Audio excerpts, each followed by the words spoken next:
All right. Time to dive right in, folks. Today's deep dive. Yeah. We're talking religious devotion, Okay. as described in the Urantia book. Right. Specifically, Yeah. one section about Jesus' teachings Okay.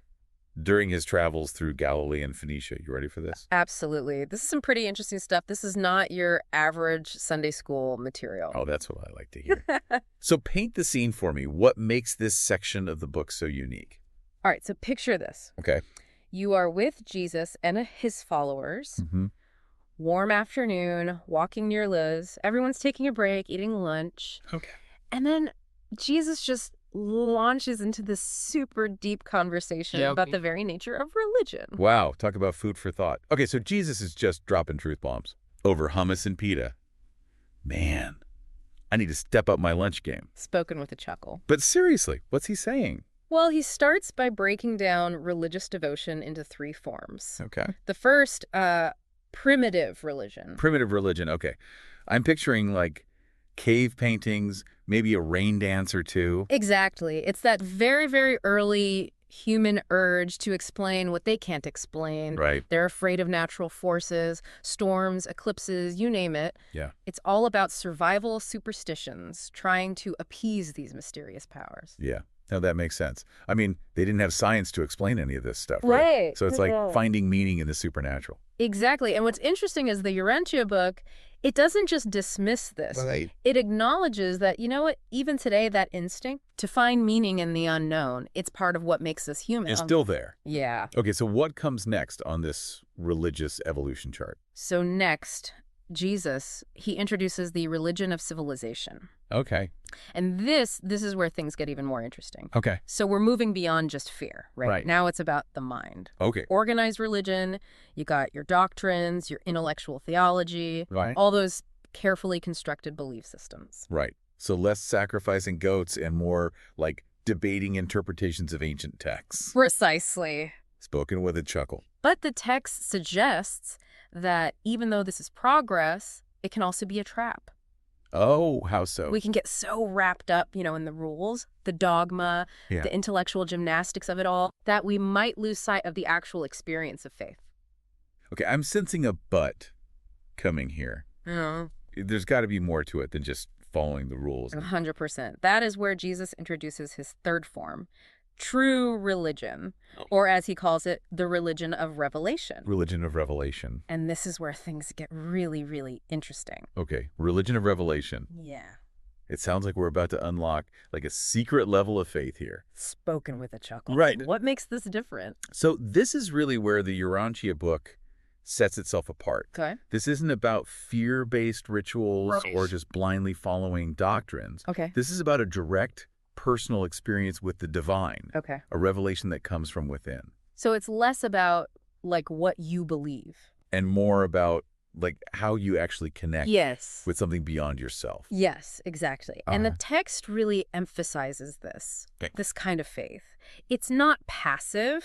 Okay. It's not something that just happens to you. Right. It requires active seeking, Okay. questioning, a willingness to be transformed by that experience. Transform, you mean like a spiritual makeover? Spiritual makeover, yeah. Last. But no, really, the text uses this really powerful image of Yeah. being born again. Okay. Not literally, of course, Right. but in the sense of like undergoing a fundamental shift in perspective. Right. It's about opening yourself up to a new way of seeing the world and Right. your place in it.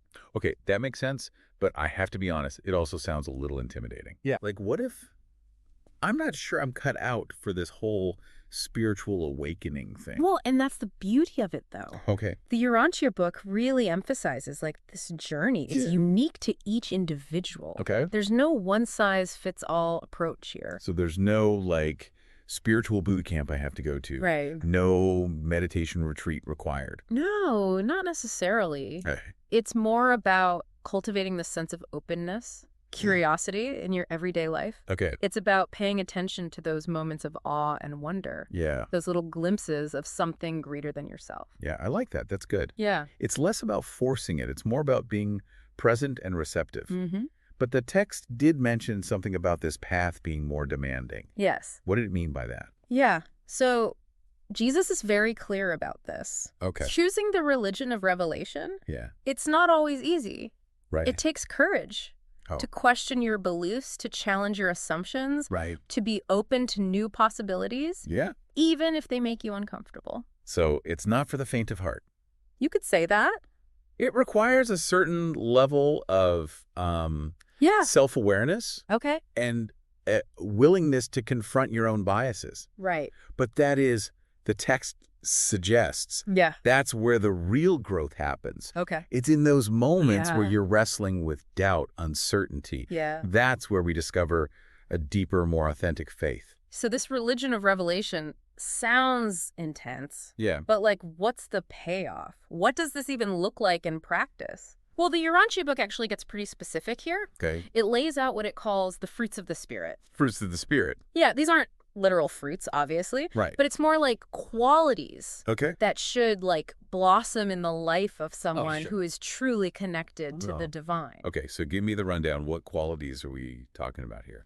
Think love, joy, peace, Okay. patience, kindness, goodness, faithfulness, gentleness, Okay. and self-control. So it's not just talking the talk, right?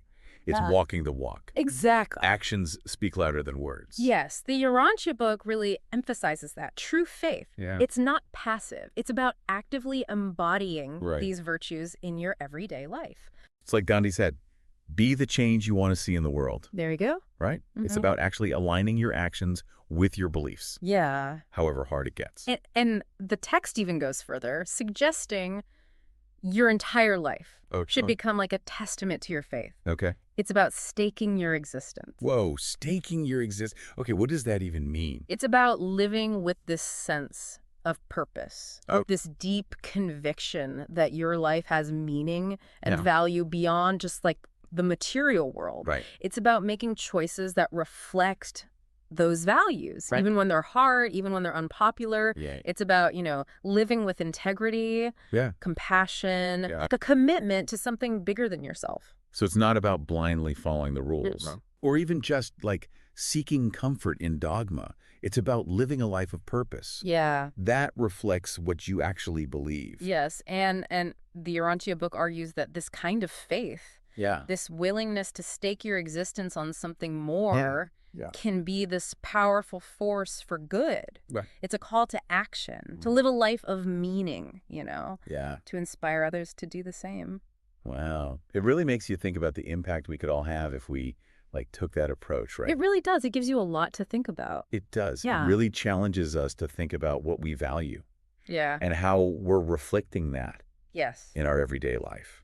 And that's the beauty of a deep dive like this, right? Fit. We've just scratched the surface of Yeah. this concept. But hopefully this gives you something to chew on, Right. something to inspire you, Yeah. to really explore your own beliefs and how they shape your life. Absolutely. This has been a great journey Yeah. through the pages of the Urantia book. Yeah, it's really fascinating stuff. Really exploring this unique take on religious devotion. And remember, everybody, this is just a starting point. Keep asking those questions, keep seeking, and keep diving deep into those ideas that challenge and inspire you. Until next time.